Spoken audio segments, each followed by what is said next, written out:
No minu üleskutse on loomulikult liituda petitsiooniga, mille ma leidsin rahvaalgatus.ee ja mis selgelt räägib, et Eesti rahvas nõuab presidendi otsevalimisi. See praegune eelnõu, mis on meie ette toodud, see on loomulikult kosmeetiline. Ja need põhjused, mis tõi ka Riigikogu esimees välja, et miks see eelnõu siin on ja mis muutub paremaks, tõsi ta on, et läbi selle eelnõu soovitakse juurde anda väga väikesed sellised õigused. Aga suurt pilti ta ei muuda. Suurt pilti see eelnõu ei muuda. Ja loomulikult kogu see protsess ja jällegi võttes arvesse, et mitte ühtegi opositsiooni poolset muudatusettepanekud ei võetud arvesse, kuigi siinsamas ettekandja Eesti 200 esindaja ütles, et põhimõtteliselt on nende muudatustega tegelikult päri, aga toetada ei saa. Ja tõenäoliselt nad ei saa toetada, kuna nende partnerkoalitsioonis ei toeta neid. Aga samas selles küsimuses, mis on tegelikult nii oluline, oleks võinud olla selline erakondlik ülene arvamus ja otsustamine. Ja need muudatusettepanekud, mis tegi nii Isamaa kui ka sotsiaaldemokraadid, oleks võinud tegelikult ju hääletada sisse. Ja ka tänane arutelu oleks läinud ka sujuvamalt. Aga mikski pärast otsustati jälle mitte seda teha. Keskerakond on alati toetanud ja ka edaspidi toetab presidendi otsevalimisi. Ja tegelikult see petitsioon, mis ma leidsin kodulehel rahvaalgatus.ee, on initsieeritud noorte poolt.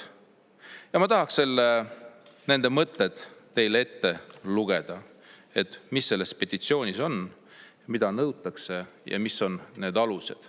Ja võin ette öelda, et see petitsioon on juba saanud üle 1000 hääle, 1309 häält, mis tähendab ka seda, et seda petitsiooni siinsamas Riigikogus loodetavasti me menetleme juba mõne aja pärast. Ehk siis loen ette. Ma igaks juhuks võtaks 3 minutit.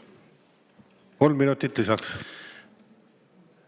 Ehk siis petitsiooni algatajad pöörduvad Riigikogu poole nõudmisega muuta Eesti Vabariigi põhiseadust ning kehtestada Eesti Vabariigi presidendi otsesed valimised. Praegu valib Eesti presidenti Riigikogu ning konsensuse puudumisel valimiskogu. Selline süsteem eemaldab kodanikud üha kõige olulisem riikliku otsuse tegemisest ning muudab presidendi ametikoha parlamentaarsete kokkulepete ja poliitiliste intriigide tulemuseks, mitte rahva otseseks tahte avalduseks. Samas on president riigi sümbol, kogu rahva esindaja ning põhiseaduse garant. On loogiline ja õiglane, et seda ametikohta täidab isik, kes on saanud otsese usaldusmandaadi Eesti Vabariigi kodanikelt.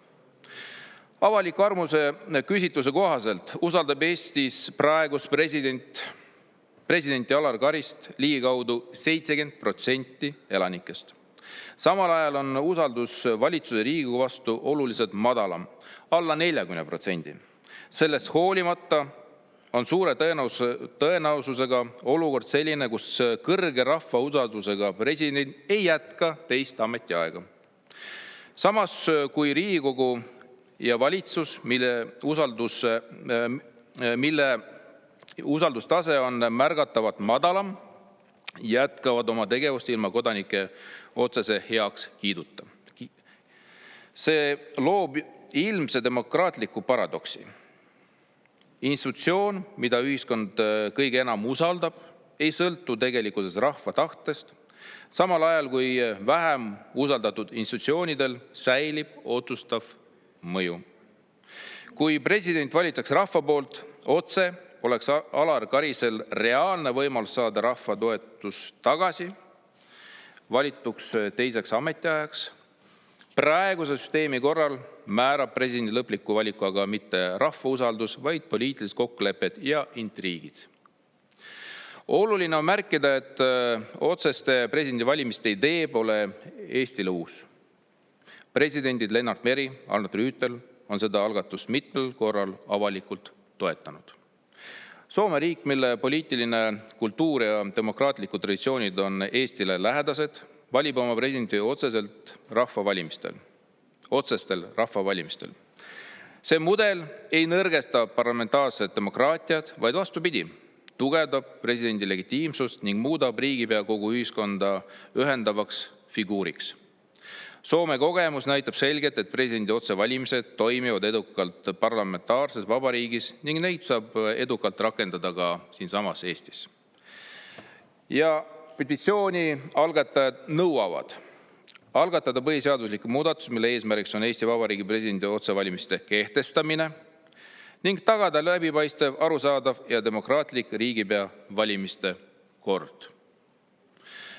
Hea Eestimaa inimesed, kui te olete samuti nende mõtetega päri, siis ma kindlasti kutsun teid üles minema kohe kodulehele rahvaalgatus.ee ning oma allkirjaga saate toetada seda algatust.